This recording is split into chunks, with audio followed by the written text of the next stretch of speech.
শুভ সকাল, good morning. আশা করি সকলে ভালো আছো। আবার একটি সুন্দর সকাল দিয়ে আজকের জার্নিটা শুরু করলাম। আর সকালবেলা প্রচণ্ড রোদ হয়েছিল, একটা জিনিস দেখাচ্ছি, চলো দেখায়। প্রচণ্ড রোদ গিয়েই দেখো এখনও ঝকঝকে তকতকে রোদ। আর ওদিকে জঙ্গল পরিষ্কার করার জন্য কিছু লোক ওই দেখো দূরে বসে রয়েছে, দেখতেই পাচ্ছ। তো চলো একটা জিনিস দেখাবো। কয়দিন আগে কি হয়েছিল বলো তো, তুলসীর যে চারা না শেষ হয়ে গেছিলো, তো মন খারাপ করছিল। তো আজকে দেখছি ওয়াও ওয়াও কি সুন্দর তুলসীর চারা হয়েছে, দেখতে পাচ্ছ, একদম তরতাজা। আবার যে বাড়ি যাব না তখন তো তুলসীর চারাটা জলের অভাবে শুকিয়ে যাবে কি জানি, হঠাৎ করে দেখছি অনেকগুলো চারা হয়েছে। এই দেখো, দাঁড়াও ভালো করে ক্যামেরাটা ধরি, দেখতে পাচ্ছ, এই দেখো পুরো দারুণ তুলসীর চারা, দারুণ লাগছে দেখতে কিন্তু। তো বন্ধুরা সকালবেলা চলে এসেছি, সামনেই চলে আসলাম। কেন বলো তো, একটু রেডি শেডি হয়েছিলাম, লাইভে অনেক মানুষের সাথে একটু গল্প করছিলাম, আড্ডা দিচ্ছিলাম। আর এখন ঘড়িতে মোটামুটি বাজে 10:35 ওপরে। দেখছো কি হারে জ্যাম হয়েছে রাস্তায়, প্রচণ্ড আওয়াজ হচ্ছে। তো সকালবেলা চা খাওয়ার পর্বটা মোটামুটি হয়ে গেছে, তো যেতে হবে বাজারে। তার আগে ভাবলাম তোমাদের সাথে একটু সামনে থেকে আড্ডা দিই। আর আজকে একটা অন্যরকম, মানে ডেলিকার কাজ তো শেয়ার করি, আজকে একটু অন্য ধরনের কাজ শেয়ার করবো। চলো, সকালবেলা উঠে ঘরদোর পরিষ্কার পরিচ্ছন্নের কাজ তো করেই নিয়েছি। আর কিছু জামা কাপড় ছিল, দেখতে পাচ্ছ, কালকে রাতের বেলা যখন আর কি, কালকে রাত্রিবেলা কটা বাজে, 10:30টার দিকে হঠাৎ করে নিজের জামাটার দিকে তাকিয়ে দেখলাম এই সারাদিন দৌড়ঝাঁপ করতে করতে ভালো করে জামাগুলো কাচাই হয় না, নাইটিটা প্রচণ্ড নোংরা হয়েছে। আর সেই জন্য ভাবছি একটু গরম জলের মধ্যে সার্ফ দিয়ে কাচাকুচি করব। তো যথারীতি রান্নাঘরে চলে এসেছি, জলটা গরম ফুটছে।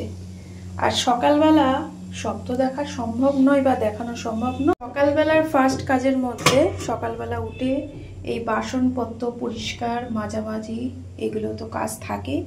আর একটাও আজকে একটা কাজ করেছি, কয়দিন ধরে দেখতে পাচ্ছ এই যে রুটি বেলার যেই জায়গাটা আছে না, এটাকে কি বলে, বেলুনিটা, তো ভালো করে রাতের বেলা ভিজিয়ে রেখেছিলাম। তো এবার এটা একটু রোদে দিতে হবে। তো চলো ধীরে ধীরে হাঁটতে হাঁটতে বারান্দা একটু রোদে দিয়ে দিই, মেঝের মধ্যে পাতিয়ে রাখি।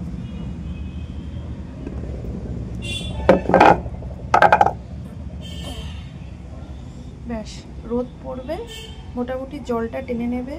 অ্যাকচুয়ালি রুটি করতে করতে কী হয় বলো তো, ঠিকঠাক করে পরিষ্কার না থাকলে তলাটা লেগে যায়। তো জলটা গরম ঠিকই, তো এর মধ্যে সার্ফ গুলে নিলাম। চলো, আর একটু ফোনটা ভালো করে ধরতে পারছি না, তো ভালো করে পুরো হিট জল, বুঝতে পারলে তো, হিট জলের মধ্যে সার্ফটা গুলে দিলাম। তো একে একে জামাগুলো দিতে থাকি।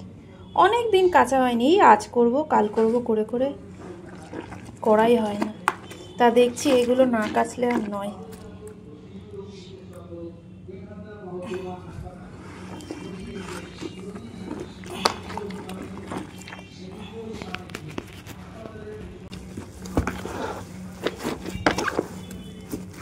এই কাজগুলো তেমন শেয়ার করি না, আজকে করলাম। তো বন্ধুরা আজকে প্রতিদিনের কাজের মধ্যে এই কাজটা একটু শেয়ার করলাম। এটা ভিজিয়ে একদিকে রেখে দেবো। এরপর কি করে কাচবো জানো, পা দিয়ে কাচি আমি, আমার এরকমই করতে হয়, কিছু করার নেই আর কি। তো এটা ভিজতে থাক, জলটা প্রচণ্ড হিট ছিল। তো আর বেশি সময় নষ্ট করা যাবে না, মোটামুটি 11:30টার উপর বাজে, এবার তো যেতেই হবে। তবে নিরামিষ বাজার তো, ওই জন্য অত হেডেক নেই, মোটামুটি কয়েকটা সবজি আনলেই হবে। পুরো শ্রাবণ মাসটাই তো নিরামিষ খাওয়ার চেষ্টা করছি, যে কটা দিন পারি। তবে টুকটুক করে একটার পর একটা দিন কিন্তু চলে যাচ্ছে, অসুবিধা সেরকম কিছুই হচ্ছে না, সবই অভ্যাস মানুষের। তো বন্ধুরা চলে আসলাম বাজার থেকে, আর বাজার থেকে একটু ফল নিয়ে আসলাম। আর বলো না, আগের দিন কি হয়েছিল যেন, আমটা ঠিকঠাক করে দেয়নি, তো লোকের সাথে একটু দুটো কথা শোনালাম, তো আজকে একটু ফ্রেশ দিয়েছে। আর সবজি আজকে একটু কম নিয়ে এসছে, তোমরা দেখতেই পাচ্ছ কেন বলো তো, এই গরমের সবজি না শুকিয়ে যাচ্ছে, টেস্ট পাচ্ছি না খাওয়ার। আর আজকে রান্নার মধ্যে এটা তো তোমরা আশা করি চেনো, এটাকে কী বলে গো, ওল। তো ওলের রেসিপিটা দেখবো কীভাবে করা যেতে পারে। ছোটো ছোটো করে কাটতে হবে, তবে আগে ছোটো ছোটো করে কাটবো, তাহলে কী হবে বলো তো, রান্নাটা সহজে হয়ে যাবে। দেখা যাক, এই জন্য অল্প একটু নিলাম, মোটামুটি একবেলার পক্ষে ঠিকই আছে। চলো এই রান্নাটা করব আজকে, একটু কাটতে সময় লাগবে। আর পটলের একটা রেসিপি, আর মুদিখানার টুকিটাকে জিনিসপত্র আনলাম। কি বলো তো, যতই আমি দেখি 2-3 দিন পর আবার শর্টেজ হয়ে যায়। একটু আলু নিয়ে আসলাম, লাগলো আর কি। তো চলো ব্রেকফাস্ট করিনি, কটা বাজে দেখবা, এই দেখো 11:30 বাজে। আগে ব্রেকফাস্ট করে চান টান করে পুজো করে তারপর রান্নার কাজে বসবো, নাহলে না আমি আজকে টাইমটা অ্যাডজাস্টমেন্ট করতে পারবো না। অনেক বকবক হলো, দেখতে পাচ্ছ বন্ধুরা, সারাদিন একটা ভিডিও ব্লগিং করতে গেলে কি বলবো এটা একটা ভাবতে হয়, এটা ঠিক কথা। আর প্রত্যেকটা কথার সাথে যাতে টপিকগুলো ঠিকঠাক ম্যানেজ হয় সেটাও একটা বিষয়। তো চলো আর কথা বলতে পারছি না, পরে তোমাদের সামনে আসছি। বাজার গেলে চটজলদি ব্রেকফাস্টে আর কি করতে হয়, সেই জন্য হাতের কাছে ছিল ছাতু আর কলা আর একটু জল, সামান্য একটু চিনি নিয়ে একদম ভালোবাসার হাত দিয়ে মেখে নিলাম। এটাই আজকের ব্রেকফাস্ট। বন্ধুরা, আজকে বৃহস্পতিবার, আমার গলার ভয়েস শুনে বুঝতে পারছো তাড়াহুড়োর মধ্যে কাজগুলো সারলাম। কি জানি আজকে প্রচণ্ড দেরি হয়ে গেছে। তো বাজার থেকে ফুল আনলে কী হয়, ঠাকুর একটু খুশি খুশি হয়। আর এদিকে প্রদীপ জ্বালানো আছে, ঝট করে রান্নাঘরে দৌড়ে চলে যায়। ঘড়িতে বাজে 1:35। আজকে এত যে দেরি হলো কেন বুঝতে পারলাম না। তো বন্ধুরা চলে এসেছি, একদম তাড়াহুড়োর মধ্যে কাজ চলছে। এদিকে কুমড়ো ভাজা হয়ে গেছে, কী করবো বলো, তাড়াহুড়োর মধ্যে কাজ করছি। কুমড়ো ভাজাটা কমপ্লিট করেছি, ভাতটা বসিয়ে দিয়েছি। আর এই যে আলু পটল রসাটা চলছে। তো যেটা করেছিলাম, ক্যামেরা ধরার সময়ই পাইনি। একটু পাঁচফোড়ন, শুকনো লঙ্কা, তেজপাতা ফোড়ন দিয়ে ভালো করে আলু পটলটাকে আর কি ভেজে নিয়েছি। ভাজা হচ্ছে, এর মধ্যে মশলাটা দিয়ে দেবো।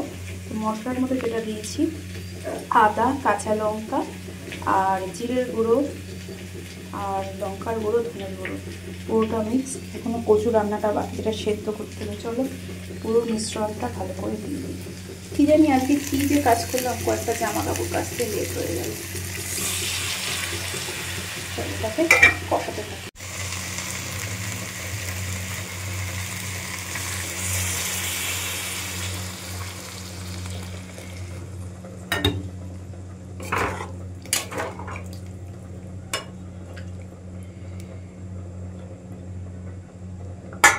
তো বন্ধুরা, সারা দিন তাড়াহুড়ো করতে করতে দিন শেষ। তো আজকে ভাবলাম যে নিরামিষ রেসিপি একটুখানি মুখরোচক না হলে কিন্তু ভালো লাগে না। আর সেই জন্যই মানের ভর্তাটা করার চেষ্টা করলাম। খুব সহজে ছোটো ছোটো করে টুকরো করে কেটে নিয়েছিলাম, যেটা ক্যামেরার মধ্যে আনা সম্ভব হয়নি, মানে ব্যস্ততার মধ্যে সমস্ত কাজগুলো করতে হয়েছে। তো প্রেশারের মধ্যে ছোট ছোট টুকরো করে সেদ্ধ করে নিয়েছিলাম। আর অন্যদিকে বাদাম ভাজলাম, আর একটা শুকনো লঙ্কা, আর সাথে একটু লেবু দিয়েছি, দেখতেই পাচ্ছেন, আর সামান্য একটু সর্ষে বাটা। তো সমস্ত কিছু একটা থালার মধ্যে, ছোট একটা প্লেটের মধ্যে নিয়ে নিয়েছি। ধীরে ধীরে সুন্দর করে বেশ ভালোবাসার হাত দিয়ে মেখে নিলাম। আর আপনারা এই রকম মান ভর্তা ট্রাই করতে পারেন, অসম্ভব সুন্দর টেস্টি খেতে। আর বিশেষ করে গরম ভাতের অর্ধেক ভাতই এই তরকারিটা বা এই ভর্তা দিয়ে খাওয়া হয়ে যাবে। অসম্ভব সুন্দর খেতে। এবং আমি ওইখানে ট্রাই করার পর বাড়িতে এসেও একবার ট্রাই করেছি। তো সারা দিনের জার্নিটা তোমাদের কেমন লাগলো, আর সাথে একদম ভিডিওটার শেষে এই একদম দুর্দান্ত আর সহজ, সবথেকে বড় কথা সহজে রান্নাটা হয়। আর কি বলবো, আশা করি একদম মুখের অরুচি বা অন্যরকম একটা টেস্টের স্বাদ এনে দেবে। তো সারাদিনের অনেক কিছু খাটাখাটনি করে এই যে দুপুরবেলার কি বলবো, মা লক্ষ্মীকে নিয়ে বসা। আর আমরা প্রত্যেক দিন পরিশ্রম করি বা রোজগার করি, যাই বলুন, সবই এর জন্য। টাটা, সকলে ভালো থেকো।